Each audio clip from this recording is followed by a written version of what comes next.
Academica Media.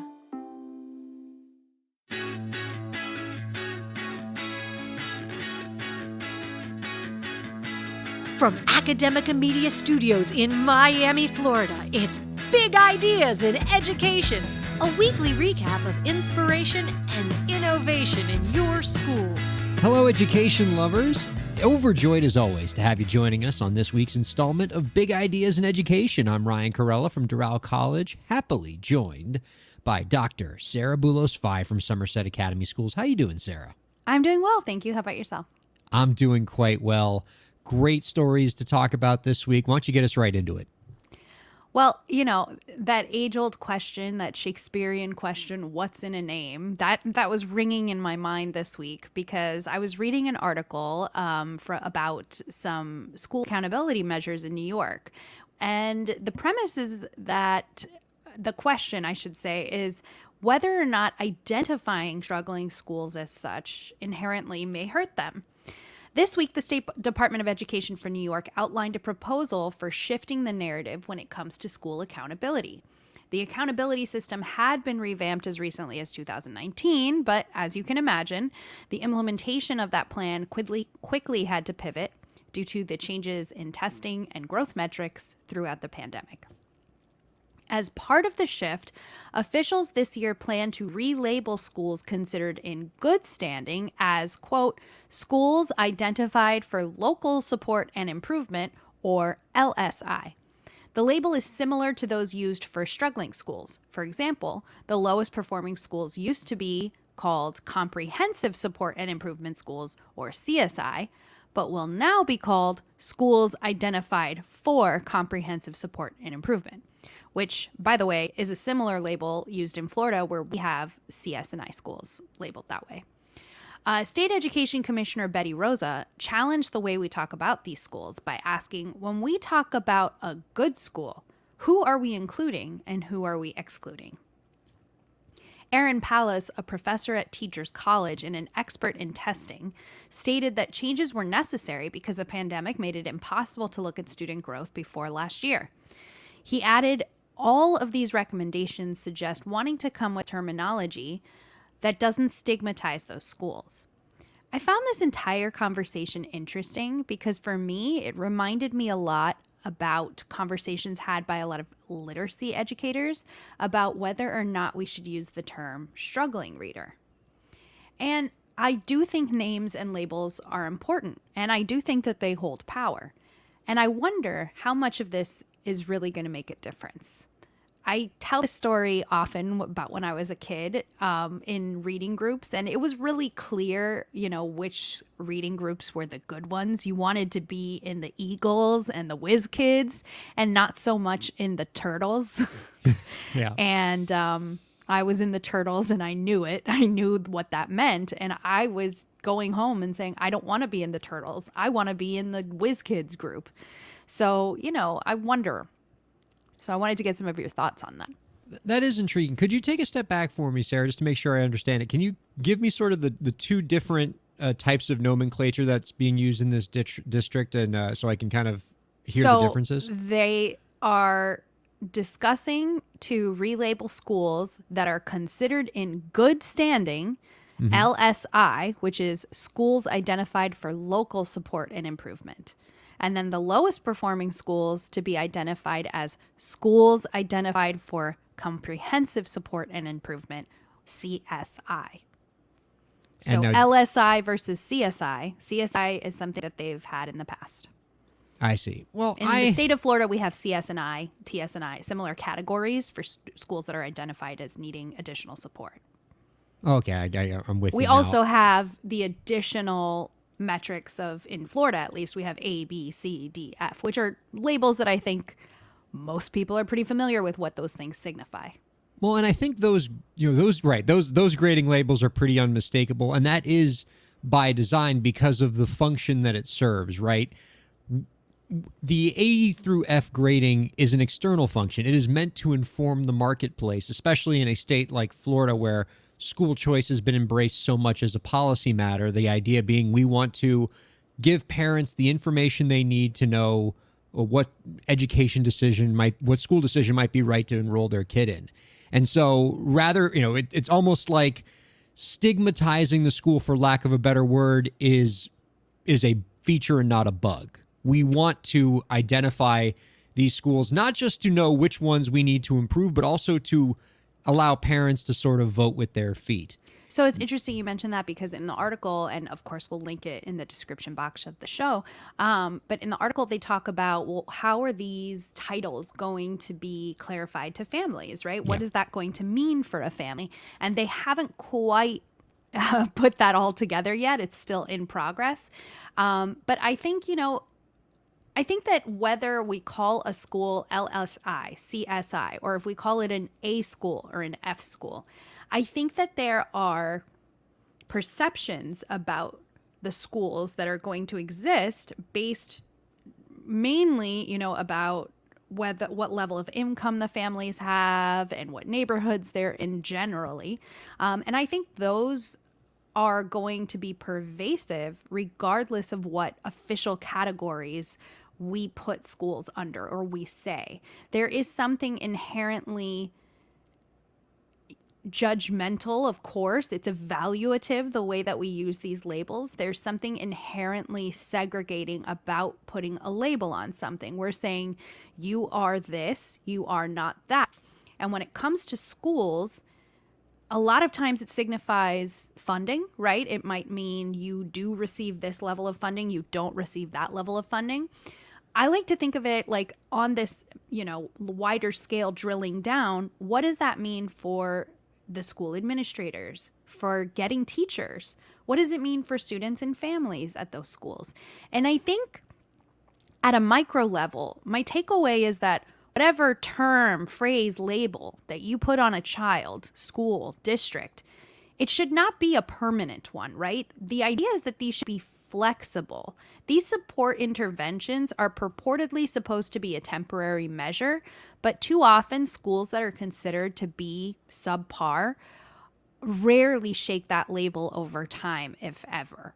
And I think what is damaging far more than what we actually call a school, and I think that conversation needs to be, is how do we make lasting changes, right? And that, to me, is a more important equity conversation than the actual label that we put on a school.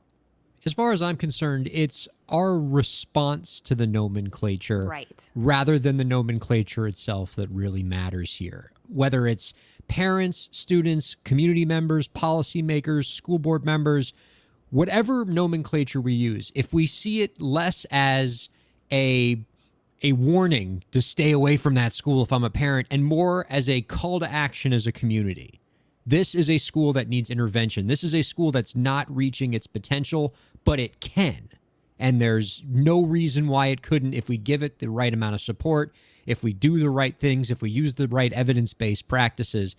And I'm not sure that adopting one form of nomenclature or another changes that response. It's more of our own hearts that have to change, our own policies that have to change, rather than what words or phrases we might use to refer to that school.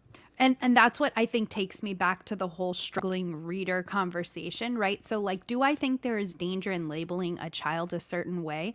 Yes, I do. If I'm being honest, I do think there's a danger there, because once a child believes something about themselves, it's very difficult for that to be shaken. I was told from a very young age that I was not good at certain things, and that has stayed with me well into adulthood, and to a point where I have to kind of look at the evidence and say, wait a minute, why do I believe these things about myself when I have so much evidence to the contrary? And it's because those messages are really ingrained in us at a very young age, and they stay with us. So it's really important that we think about what it does to a child, a community, when we label in any fashion. But as the adults and as the policymakers and as the administrators and the school leaders and educational leaders, we have to be clear that what labels mean matters more than what the label is. Yes, but that labels do have power. And what is unfortunate is that they generally have staying power. Yeah.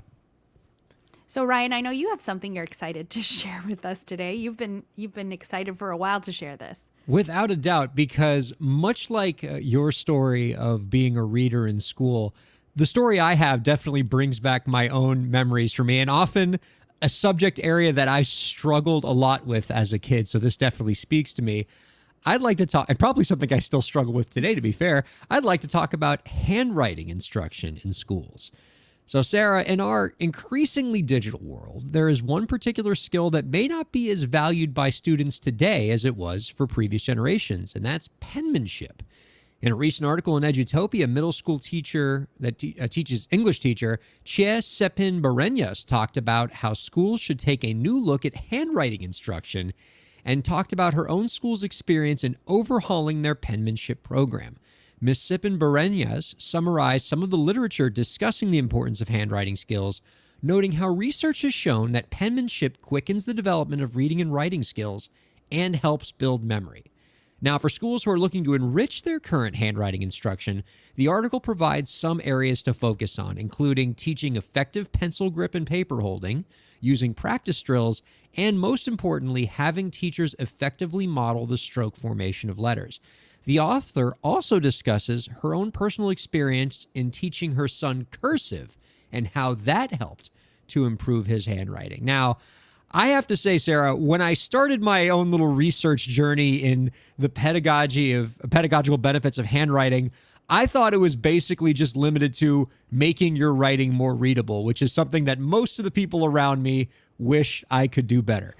But I was surprised to find out some of these other pedagogical benefits of penmanship that have been borne out by the research, including improving memory and improving reading and writing. So those benefits alone, whether or not it's important in and of itself to make people's reading more readable, these other benefits might make schools want to give a second look to handwriting instruction and to embrace it all over again.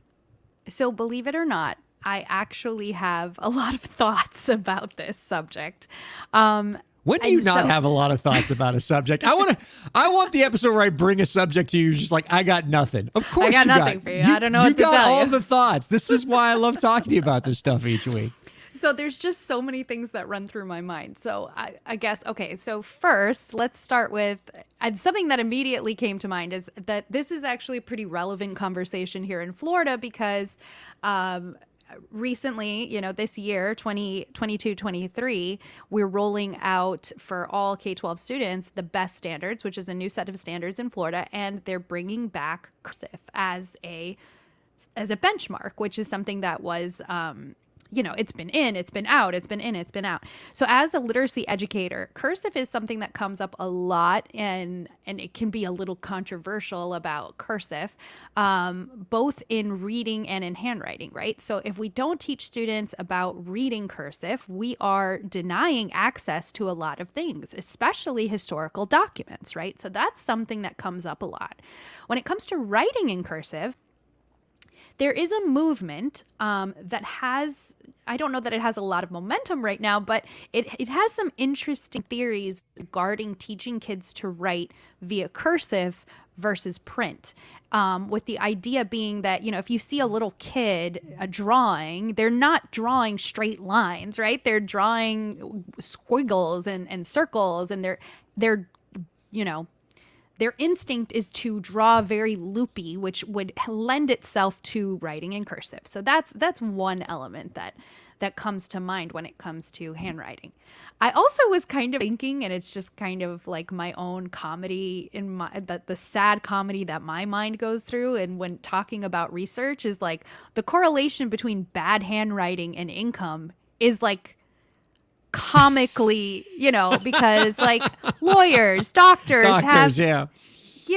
It's like this stereotype that they have horrible handwriting and yet are very successful and clearly well educated. So you can make research say a lot of different things when you ask for evidence in one way or another. So, I mean, I can keep going because there are a lot of things that I think about with handwriting. But another thing I wonder is, so as an educator and as a classroom teacher, I think that I have spent my entire educational career kind of on the border of old school and new school technologies, right? So my first few years in the classroom, there were some things that I just never had, right? I never had a chalkboard. I never had a grade book, a physical grade book, right? I've only ever taught digitally. And yet, I did spend a lot of time working with students on writing, physical writing, even though we have the tools to do things digitally. And so, my own personal theories going into those lessons was about how important it was to write. And it took a few years before I realized I actually had students diagnosed dysgraphia. And that's an actual disability that causes kids, and I mean, I make a joke, but it's not even a joke. I could read their handwriting because you spend enough time as a teacher, you can read basically anything. But they could not. And so their dysgraphia was separate from their cognitive ability to read. But it's interesting how these pushes for one version of handwriting versus another, how does that impact students with disabilities who have issues with that, I wonder? Yeah. I also wonder, and I'm sorry, I'm just going on a rant now, but I also wonder, I don't know if you've ever noticed, but it's something that I've looked into before because as an educator, I find it fascinating that people from certain countries can have almost identical handwriting to other people from that country. And I think that as Americans, we treat handwriting, penmanship, cursive, print, very different than they do in other countries. And so I've actually done very minor, but some research on why do people from the UK have similar handwriting? Why do people from the Caribbean have such similar handwriting? And how is it taught in schools? And what does that say about their educational system versus ours? Okay, I'll take a breath. That was a lot. I just love that whatever story I bring you, whether it's, business programs in New York City or school districts embracing handwriting education, you always have like 2 or 3 studies at the ready that you just blow us away with. It is, what a treat. This one's tricky, right? Because the research that's coming out in this area is still kind of, tenuous, for lack of a better word. There's a whole lot of correlation, causation, chicken, egg stuff happening here, particularly with the discussion of cursive. There's as you noted, there is this up and coming movement that the best way to teach penmanship or to improve dysgraphia is to have students go, learn cursive. And then you say, oh, we got a couple studies that say that's the case. And then you ask why. And then some people say it's because, well, the student has to write slower and so it improves their handwriting. Others say it's because of the way kind of students naturally write. It's easier for them to keep the letters connected together. And we're still kind of figuring things out here as we see something of a renaissance of penmanship education back into the school system, whether it's just in more handwriting, even up in the upper grades, right? Because it's always kind of happened in the lower grades. But the story that I was bringing up was about middle schools kind of reinvesting in handwriting, or or in states like Florida, putting cursive back into the standards again, and kind of getting back to basics in that regard. Maybe this kind of re-embrace of this area is going to create more scholarship in this area, and we'll get some kind of clearer answers. But I'm intrigued, and it seems intuitive, right? The idea that handwriting instruction just could inherently help literacy skills. If you're writing letters out, that would give a person more comfort with letters. There are some studies that show that taking notes with your hand in handwriting as opposed to typing them into a computer helps with retention of concepts, because the actual task of writing it one letter at a time kind of stirs the mind a little more than typing things out. And then there's amazing, developments with things that follow along with that study, where we have tablet-like devices that you can use digitized pens to handwrite, but it will digitize your notes. I actually use notebooks like that throughout doctorate because I am a person who needs to physically write to remember things. But the actual, the lack of efficiency of going through handwritten notes was driving me insane. And so I, found a kind of hybrid old school, new school solution to my to my study needs. But I mean, even as a literacy educator, we could spend a whole episode, which is embarrassing that I can talk this much about handwriting. But as a literacy educator, I always am thinking about helping kids to expand the construct, right? So I think I've talked about this a little bit on the show before. When we're teaching vocabulary, a lot of times kids have a construct, but not a label, right? So they may have the construct of love or anger, but they don't always have the word for it, right? That's something that we talk about in SEL, but in just general vocabulary. So when we're talking about the construct of the letter A, right, for example, there are you could really do a deep dive on the construct of how do we teach children to recognize that an A, first of all, we've got capital, we've got lowercase, we've got uppercase and lowercase, we've got print versus cursive, of course. We also have, there's the kind of like circle and little stick A versus the like typed serif font A, which I can't think of the right terminology for that. I'm sure there are really fun words for it. But teaching kids that those are all the same letter, the same symbol, right? That expanding the construct of what that is.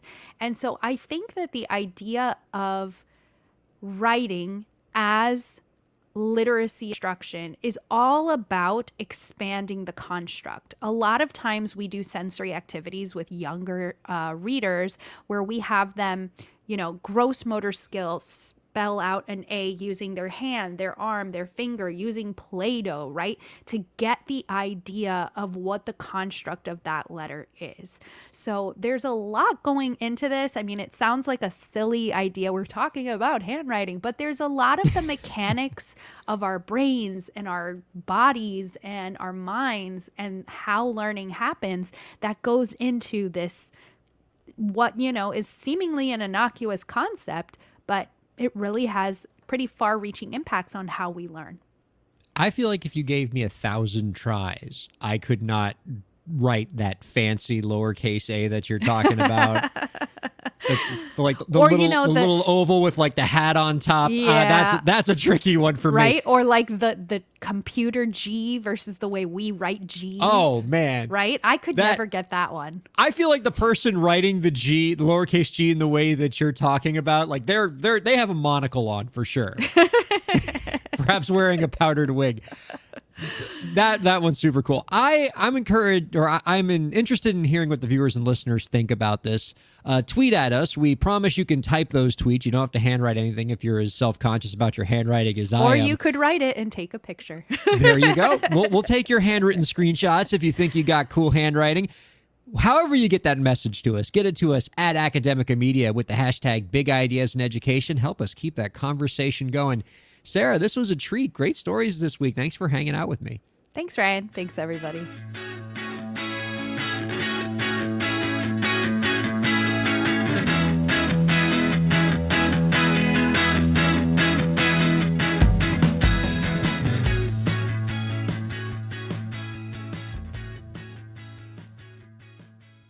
The views expressed on the preceding program have been those of the hosts and guests and do not necessarily reflect the views of Academica, its clients, staff, affiliates, or advertisers.